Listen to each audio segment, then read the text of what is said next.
Hi, year 11. So today we're going to be looking at the influence on helping behaviour. So voluntary helping behaviour for no apparent personal reward is common in everyday life. Less likely these days, but still. People offer directions, collect money for charities and fundraising appeals, deliver food and clothing to people in need, and listen to a friend's problems. Sometimes people even risk their own lives, health and safety to help strangers.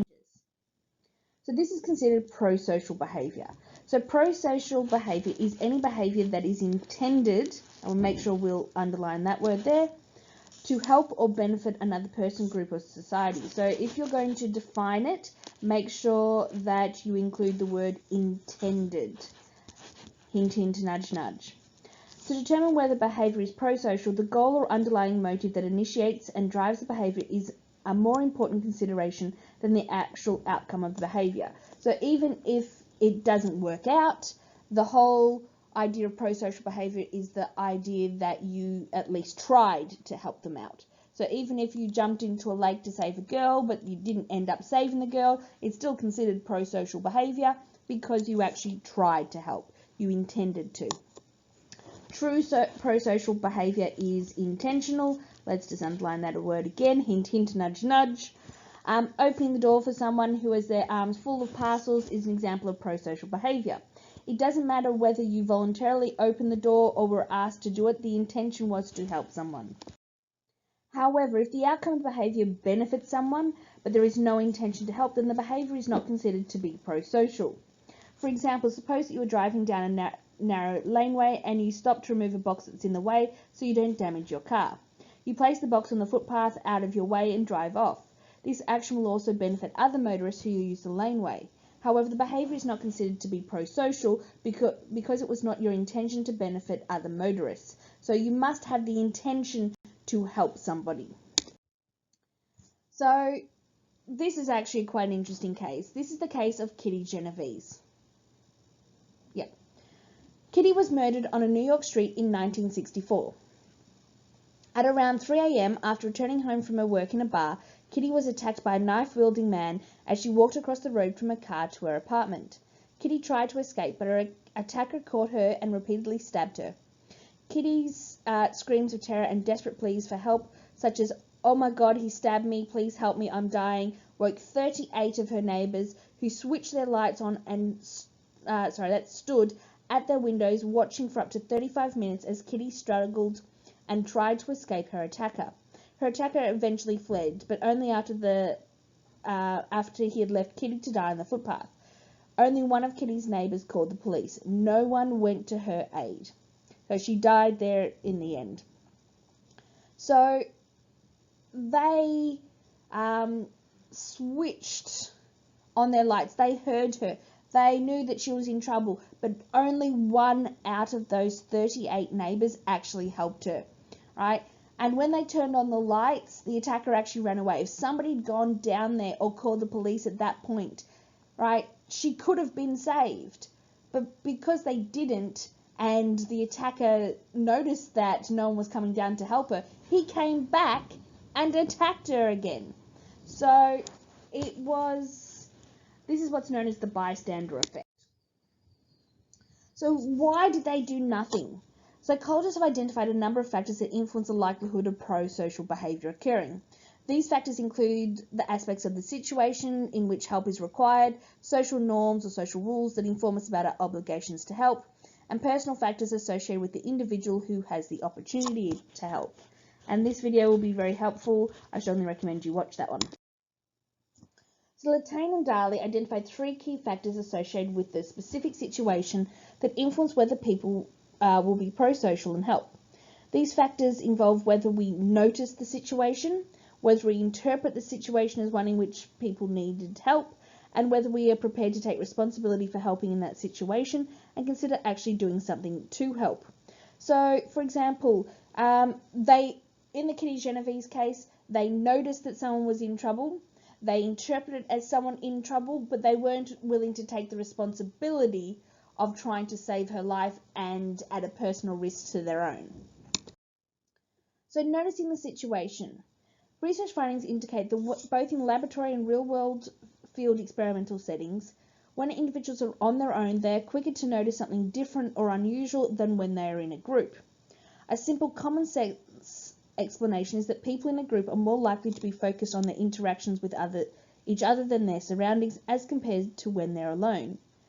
Even if the incident is noticed, the person must interpret the situation as one in which help is required. So if you're with all your friends and you're walking down a street and you notice somebody slumped over, you're less likely to help in a group than when you would be alone. I know that sounds kind of weird, because especially if you're a female and you notice a man laying down in the street, you're less likely to help in theory, but you notice it more, right? And so if you're on your own, you're more likely to notice it. Interpreting the situations. So many situations in which help may be required are ambiguous or unclear. Therefore, people cannot always be sure that a helping response is appropriate or required.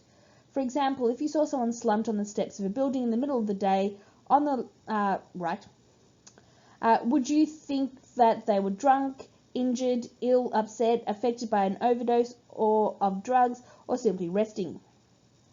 Research findings indicate that the less ambiguous the situation, the more likely it is that help will be offered. Conversely, the more ambiguous the situation, the less likely it is that help will be offered. So let's say, for example, you happen to see that man there. Are you more likely to help him or not? We know, he's most likely going to be homeless. Do you help him and wake him up? What do you do? If there was, a pool of blood, there's a good chance you may help them because, well, it's less ambiguous that he's hurt. Taking responsibility for helping. Though you may notice the situation and correctly interpret a situation as one that help is required, you are unlikely to intervene and help unless you believe it is your responsibility to do so. So you're not likely to help someone being murdered if you have no power to actually stop it. For example, if you were at the swimming pool and saw a swimmer calling out for help in full view of the lifeguard, you'll be unlikely to jump in the water to provide help because you're going to assume that it's the lifeguard's job. Also, when someone else is nearby in an emergency situation, we may leave the responsibility to help to them, even if we don't interpret them as having the responsibility to help. So you're not actually looking at it from the perspective of, I should help, I see it. You sort of expect other people to help before you. This is known as the bystander effect. The bystander effect is the tendency for individuals to be less likely to help another person in need when another bystander is present, or believed to be present as compared to when they're alone. Think of the Kitty Genovese case. The 38 people who noticed turned their lights on. So it was very clear that 38 people had noticed. And all those people in the window, right, that were watching, who turned on their lights, then assumed that the other people who turned on their lights would do something, right? They assumed that because they turned on their lights, they're going to be doing something. But of course, they're thinking about them. So the bystander effect indicates that when we are in a situation where help is needed and we know that others are around, we may place responsibility to help on other people. So even if, let's say, for example, you happen to see a really bad fight. Obviously, you're not part of it because you're good people, right? But you've seen a really bad fight. Don't assume that other people are calling the cops. Call the cops yourself, right? The cops are more likely to accept the numerous phone calls about this one fight and not get angry about that than have a whole bunch of people watch the fight and don't call at all. In fact, you then become accomplices in this fight. So you need to be very, very aware that don't just rely on others to help. It's the same sort of thing with a fire. Sometimes fires get out of hand because people assume that other people are going to be calling the fire brigade. Social norms. Often we help others because we believe that we ought to help. For example, we ought to return a lost wallet that we find, and we ought to help a new student find their way to a classroom. So we should. In such cases, our desire to help is influenced by social norms. Social norms are standards or rules that govern what people should or should not do in different social situations. Two social norms that can influence us are the Reciprocity Norm and the Social Responsibility Norm. So there are certain rules in society that we all follow. They're not written down anywhere, they're just an expectation. And the Reciprocity Norm is something that a lot of you explore but don't actually think that it is something. So the Reciprocity Norm is based on the reciprocity principle, an unwritten rule that we should give what we receive or expect to receive. So let's say, for example, you give a present on a birthday with the expectation that on your birthday they will give you a present. If you help someone move house, there is the reciprocity principle that they at some point will help you move. If you help someone with their maths homework, there is that thought that they will help you with your homework at some point, right? We start going into the social responsibility norm when people are unable to return the favour. So let's say, for example, you're helping a young child tie their shoelaces, right? You're not actually expecting at one point that that child is going to come by at some point and tie your shoelaces. So the reciprocity norm is the expectation that people of similar ability and whatever will return the favour.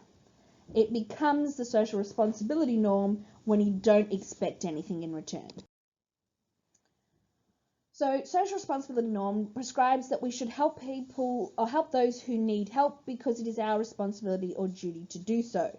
So if you stop to assist someone who asks for directions, give up your seat on a bus who has crutches or is pregnant, help a lost child, essentially it's your job as a member of the community and wider society, and you learn and are led to believe that it is our duty and our responsibility to help those in need, without any expectation that this help will be reciprocated or returned or rewarded, right? And you can select who you help, right? Don't go helping strange and unusual people with guns, don't do that, right? But you do have this whole idea that we should be helping people who need it, right? And it's the rules of society. We should help others. However, there are some personal factors that may influence whether or not we help. Such factors include our ability to empathise with others, our mood when we are in when help is needed, and whether we feel competent to give the help that is required. We are more likely to help someone in need of help if we feel empathy for them. So if we feel that we've been in a similar sort of situation as what they have, so let's say, for example, the person you driving past happens to break down in the same sort of car as what I did, I once had, I'm more likely to help them than if it was, a Mercedes-Benz. I'm less likely to help them people. I'm sorry. So, empathy is the ability to identify with and understand another person's feelings or difficulties. Empathetic people tend to feel the distress of others, feel concern for them, and can imagine what it must be like to be in need of help. When we empathise with someone, we usually want their suffering to end, and this can be a powerful motive for us to help them in some way. Common sense suggests that mood will also influence whether or not we help. We are more likely to help when we're in a good mood and less likely when we're in a bad mood. A good mood increases helping, whereas bad mood will sometimes increase and sometimes decrease. And this is because when you're in a good mood, you're more likely to want to share that good mood, so you help people. And it makes us feel good. However, people who are in a bad mood may go, I don't want to help them, I'm having a bad day, I just can't deal with this, so they don't help. But it could also go the other way.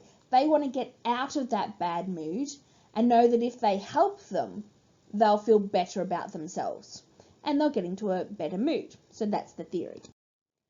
Competence. Let's say, for example, you happen to be out on the river, whatever. You are more likely to help if you are a very strong swimmer and somebody has fallen into the water. You're more likely to help them because you know that you're a strong swimmer and could probably save them. However, you're less likely to help if you've never swum in your life. So you see someone distressed, you're less likely to help them just because, they're in need of help. If you know that you're going to probably drown yourself, if you go out there, there's a good chance that you're not going to be helping them. Altruism. Now, there's a bit of controversy about altruism and whether or not it truly exists. So altruism refers to pro-social behaviour focused on the well-being or benefit of others without any thought to personal gain or reward. Suppose, for example, that you donate $10 to someone collecting money for homeless street kids. While you're keen to help the street kids, you also want to impress a friend with your generosity and apparent concern for others less fortunate than yourself. Because this behaviour involves intention to help, it is an example of pro-social behaviour. However, it is not an example of altruism, because altruism involves no personal gain, reward or benefit. So some people argue that altruism doesn't actually exist. Right? In some way, shape or form, you get something out of the deal. Alright, so let's say, for example, you help someone and you say, oh, there's no real benefit out of it, but the reality is you feel good, therefore you get something out of it. So it's not true altruism. So for example, when Joey argues that it's selfless, altruistic good deeds don't exist, Phoebe sets out to prove him wrong. She unsuccessfully argues that having babies for her brother was selfless, since she experienced a reward of feeling good when she did so. She rakes up leaves for an old man and is rewarded with cider and cookies. She was stung by a bee and claims that she had allowed the bee to do this, helping the bee look tough in front of his bee friends. While she was not happy at all, Joey tells her that the bee probably died. She donates money to a telethon which she was saving for another purpose, but when the donation gets Joey on TV, she's again rewarded for her deed by feeling good about it. So altruism doesn't truly exist because at some level you'll always get something out of it. So influence on the reluctance to help. Many other factors have been identified through research studies to explain why people are reluctant to help or do not provide help even when they have the opportunity to do so. Two factors involve social influence, that is, the effects of the real or imagined presence or actions of others. One of these factors involves the psychologists refer to as diffusion or spread of the responsibility for helping amongst those who are present. When diffusion of responsibility occurs, helping can be perceived as unnecessary.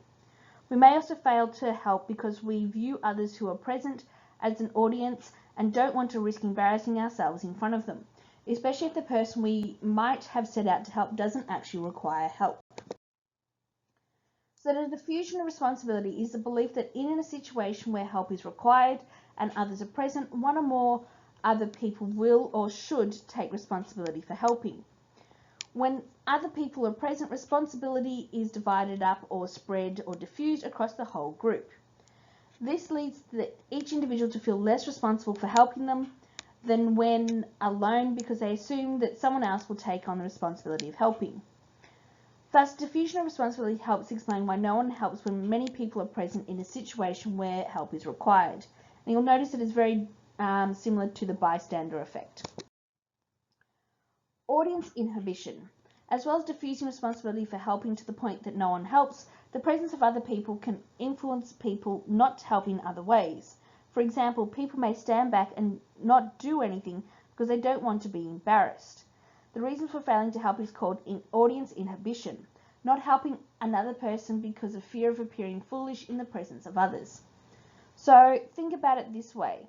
You're less likely to help someone because you fear that if you do help and you fall over or you look like an idiot or whatever, right? You don't do it because you're embarrassed. Then you have the cost-benefit analysis. So let's say you had a close friend with kidney failure who was required to spend a great deal of time in hospital and on a dialysis machine to prevent them from dying. A kidney transplant would enable them to resume a normal lifestyle and avoid the regular hospital visits. If they asked you to donate one of your kidneys, what would you do? In making the decision about whether to help, you might weigh up the costs of donating, so considering your own health risks, etc., against those of not donating, guilt, disapproval of others. You may also consider the benefits of donating, so feeling good about helping someone time off school, compared with not donating, which is no interruptions to your life, no pain or anxiety. If you went through this process in deciding whether or not to donate a kidney, and therefore to help or not, you would have undertaken a cost-benefit analysis. So if I buy this item, what would be the cost to me and cost to them? What could be the benefit of doing so? And what may not be the benefit? So a cost-benefit analysis involves an individual weighing up the personal and social costs of helping against the benefits of helping. So the benefits of helping are like rewards. Costs may include the effort and time required to help, risks such as personal injury, feeling bad, guilt or embarrassment, worsening the situation, or loss of resources such as damaged clothing and missing an important appointment that may have led to a job. Alright, so these are learning activities. It may be different depending on the weekly plan, just double check.